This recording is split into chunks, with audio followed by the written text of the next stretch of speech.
back and forth shit. Is that just you being competitive, like when that happens, or is it like... I just really don't like that, dude. Why, though? Cause I just don't like him. The brawl between GervontaDavis and Terence Crawford during a media meeting in New York, where Tank and Lamont Roach were present, has taken the internet by storm. Terence Crawford has now spoken out about what really transpired. And in doing so, he took another shot at Tank. The boxing world is eagerly anticipating their next...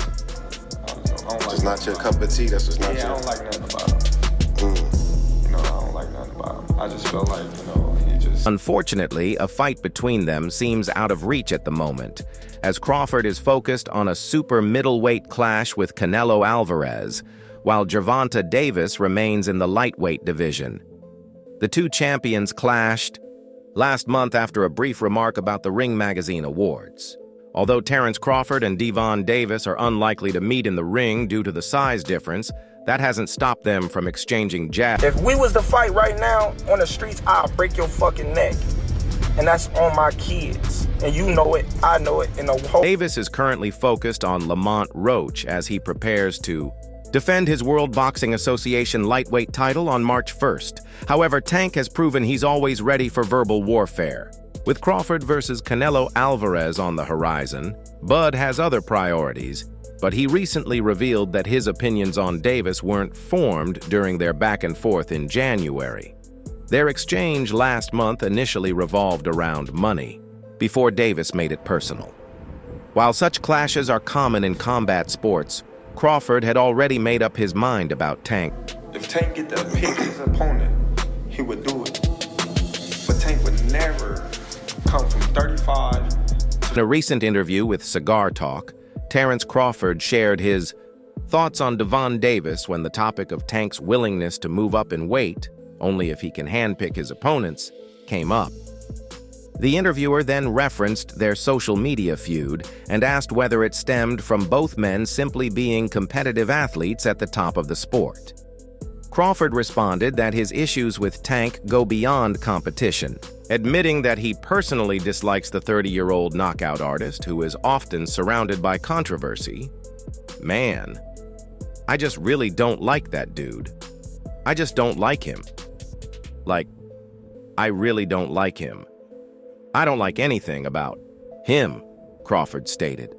I just feel like he's one of these arrogant little dudes who uses what he has as a shield. He's got a lot of security guards around him, and he knows he's in the limelight.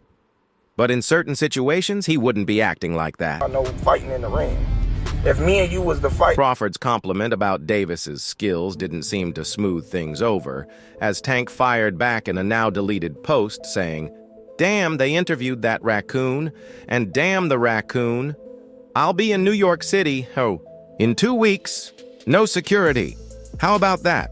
Another hot topic that could further fuel tensions between Terence Crawford and Gervonta Davis is where Shakur Stevenson fits into the picture. The 27-year-old rising star is set to return this weekend at the Last Crescendo, where much of the discussion has centered around a potential clash with Tank in the near future.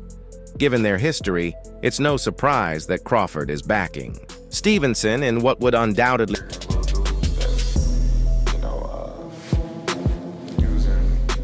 what he got to shield him. He got a lot of security guards around. During the same interview, Crawford shared his prediction for a potential fight between Shakur Stevenson and GervontaDavis. We're going to take his personality and personal things out of it, but when it comes to boxing, he's definitely talented. He's got that it factor and is well respected in the sport. But Shakur is a different fighter. Shakur is different. People may call him boring, people may say he can't punch, but they said the same thing about Floyd because they're defensive fighters. Tank isn't going to be able to hit Shakur like he hits everybody else, and he knows that. Interestingly, Keyshawn Davis has now added his name to the mix following his recent World Championship victory. Tensions have only escalated, as both Keyshawn and Crawford's trainer, Brian McIntyre, have also called out GervontaDavis. You know what's up? You know what I mean? He know what he up against when he fights Shakur or Keyshawn. You know what I mean? He want to fight these guys that everybody in the world know that ain't gonna give him no fight. They not mentally there, you know what I mean? They might have a little... Stevenson will still feature on the massive pay-per-view event in Saudi Arabia on February 22nd. Instead of facing Schofield, he will now defend his World Boxing Council, WBC, lightweight title against England's Josh Padley, who holds a 15-1 record, has won 3 of his last 4 fights by knockout. The British fighter was a major underdog in his last bout, but managed to defeat Mark Chamberlain via unanimous decision. This fight marks Padley's first world title opportunity since making his professional debut in 2019. He successfully passed a weight check on Wednesday morning, 4 days before the fight. When asked about Schofield's withdrawal, Stevenson shared his disappointment, suggesting that weight issues were likely the real reason behind the cancellation. "I think this kid was struggling to make the weight class," Stevenson said. "He probably had weight issues, and I think that was the real issue. But instead of saying that, they come up with all types of crazy..." I've been thinking that since the fight started. I didn't really think it was going to be a possibility that they was going to accept the fight. So then when they accept the fight, they surprised me there. But then when they didn't show up to the press conference, I kind of had a... Truthfully, I wanted to give him the opportunity to make some big money too, Stevenson said. In the past, tensions between Terence Crawford and GervontaDavis escalated to the point where Crawford even discussed the possibility of an unlikely bout against Davis during a recent appearance on The Breakfast Club, a popular morning radio show on New York's Power 105.1 FM. Despite Crawford never having been beaten, let alone stopped, Tank remained confident, boldly predicting, I got a question for you, Tank. At 147, how does a fight with you and Terence Crawford look? 147? 147. At 147, I'd tap that chin, and you know he's going to sleep. He's got no chance. Round 6. That was Tank's bold prediction. But in an interview with Fight Hype, Bud laughed off the comments, explaining that Davis is competing at lightweight for a reason. When you look at all the great fighters, they get called out by everybody from different weight classes, so it's nothing that surprises me, Crawford said. Everybody says what they're going to do, but Tank is in his weight class for a reason. I don't see him coming up to 147 to face me anytime soon. Man, you know he going to sleep. I already know. I already know he he ain't is. got no chance. I already know he is. He said no chance. I got round 5. He has confidence in himself. He truly believes he can do that because he's been knocking out all the fighters he's faced, Crawford said. No knock on Tank, but there are definitely levels to this. If he comes up to 147 thinking, he's just going to knock Terence Crawford out, he's got another thing coming. Davis showcased his power when he dropped Ryan Garcia twice, once in the 2nd round and again in the 7th, to secure victory in their Showtime pay-per-view main event on April 22nd at T-Mobile Arena. Meanwhile, Crawford, 35, has been dominant, at welterweight stopping all 8 of his opponents since moving up to 147 pounds. After relinquishing his IBF, WBA, WBC, and WBO titles at 140 pounds, he has continued to prove himself as GervontaDavis speaking about you. Is that ever a possible fight? Yeah, if he want to... Crawford made a statement in his last fight by sending Errol Spence Jr. to the canvas for the first time in Spence's 10-year professional career during the 2nd round. He then scored 2 more knockdowns in the 7th before securing a 9th-round technical knockout victory. Omaha's Crawford stands nearly 3 inches taller than Davis, who boasts an incredible 93% knockout rate in his professional career.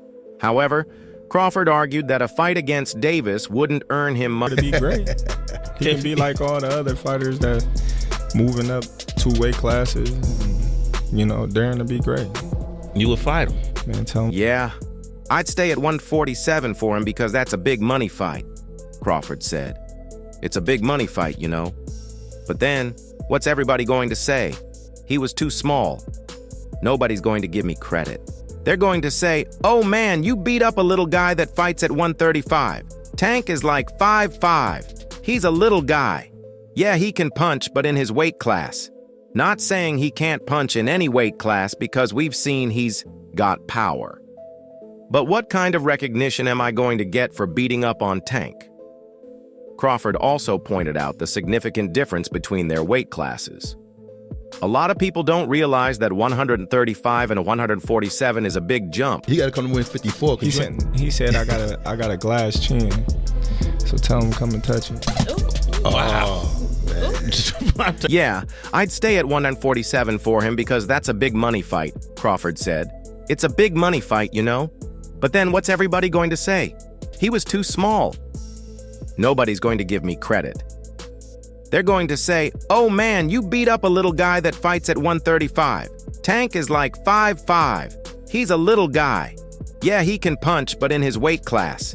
Not saying he can't punch in any weight class because we've seen he's got power. But what kind of recognition am I going to get for beating up on Tank? Crawford also pointed out the significant difference between their weight classes. A lot of people don't realize that 135 and 147 is a big jump. That's almost 20 pounds. Well, 12 pounds.